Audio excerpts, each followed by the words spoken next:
Hey everybody, it's the Board Game Blogger. Today I'm here to review Africana.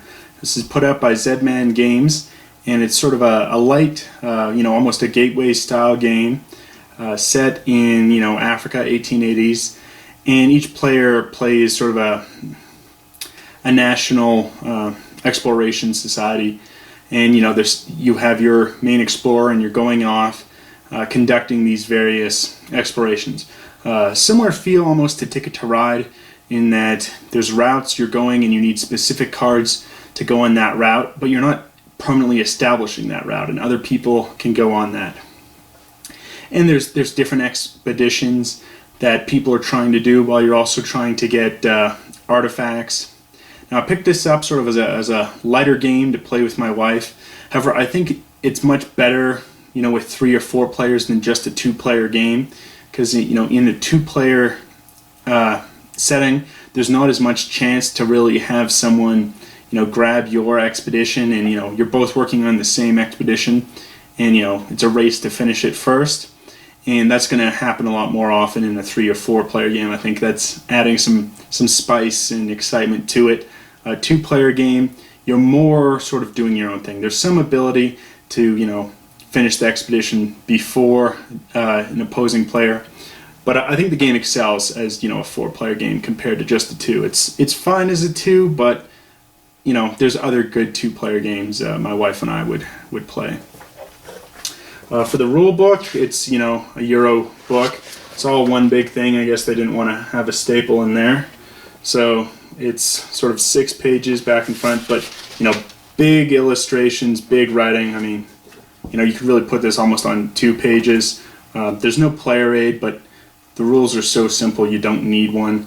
There's really just a couple of actions. Scoring is put right on the board on how things score, so I don't think you need a player aid in this type of setting, and there isn't one. But I'm sure you want to see how the game itself actually plays. So let's take a look now. Okay, so here's the board on setup. We've got just a 2-player game. So we have the French Explorer and the Italian Explorer.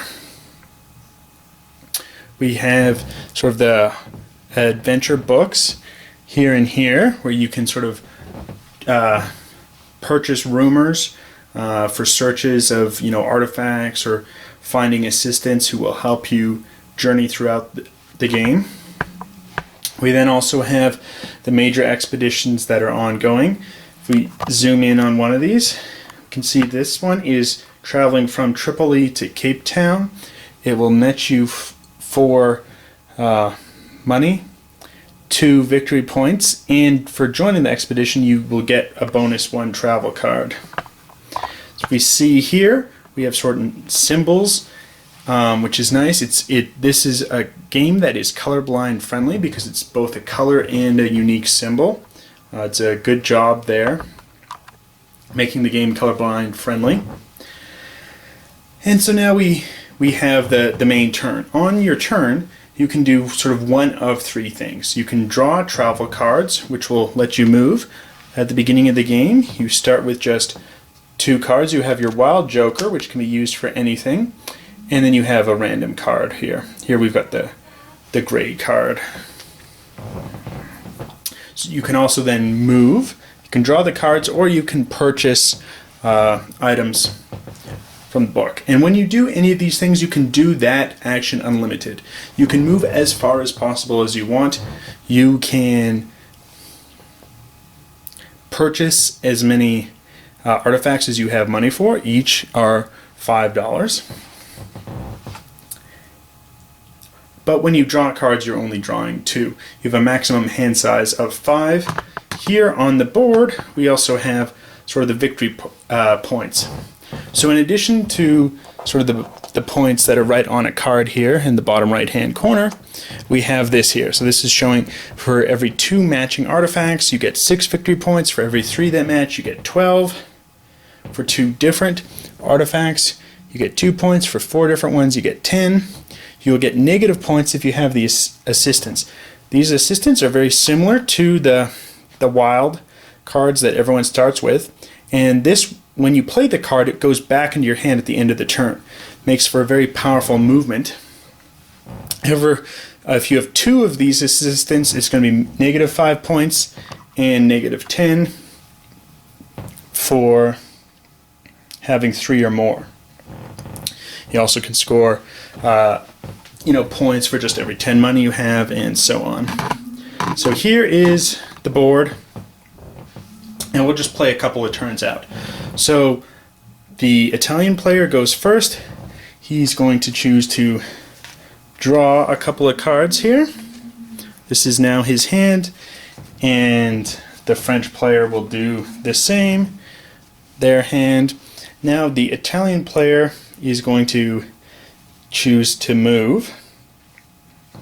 So he will first play this, the purple card, lets him move to Tripoli, as that has the purple symbol. Now while he's in Tripoli, he can join up with this expedition heading to Cape Town. He will draw an additional adventure card for joining it. He will then continue on. He will play this card, the sort of turquoise, lets him move into the Sahara. Next, he will play his wild card, his joker card, as that enables him with the pink symbol to move to Lagos. So he will play the purple card, move sort of all the way down to Cape Town. Now multiple explorers can share the same spot, and now he's made it. He has completed this expedition.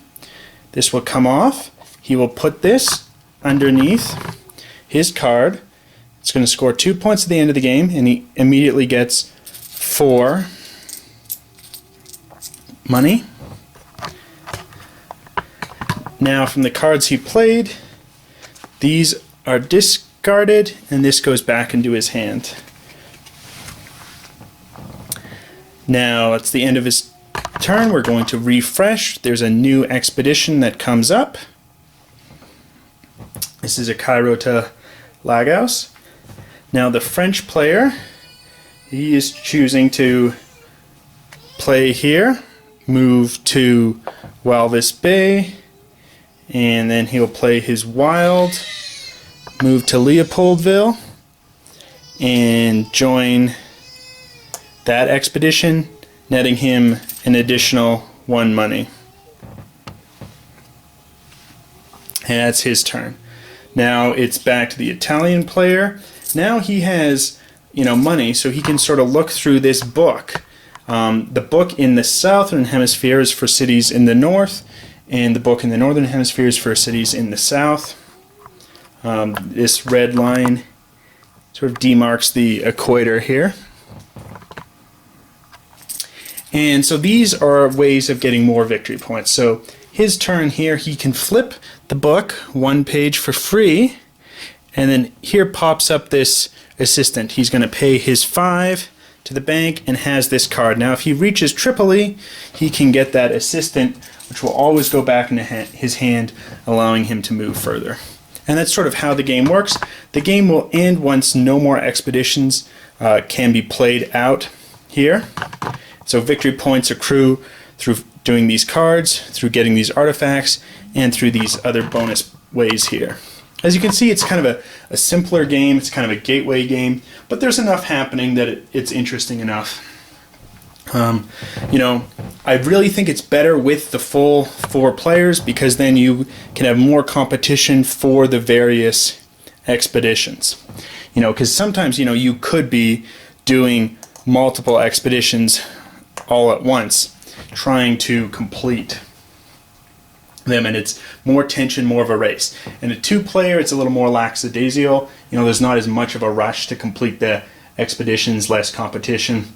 It's still okay as a 2-player game, but not the best 2-player game. Plays quick. You'll be done in an hour, sort of regardless how many players you have, because everyone's just completing expeditions. You have a smaller deck when you're doing just a 2 or 3-player game. So that's it. Till next time, I'm the Board Game Blogger.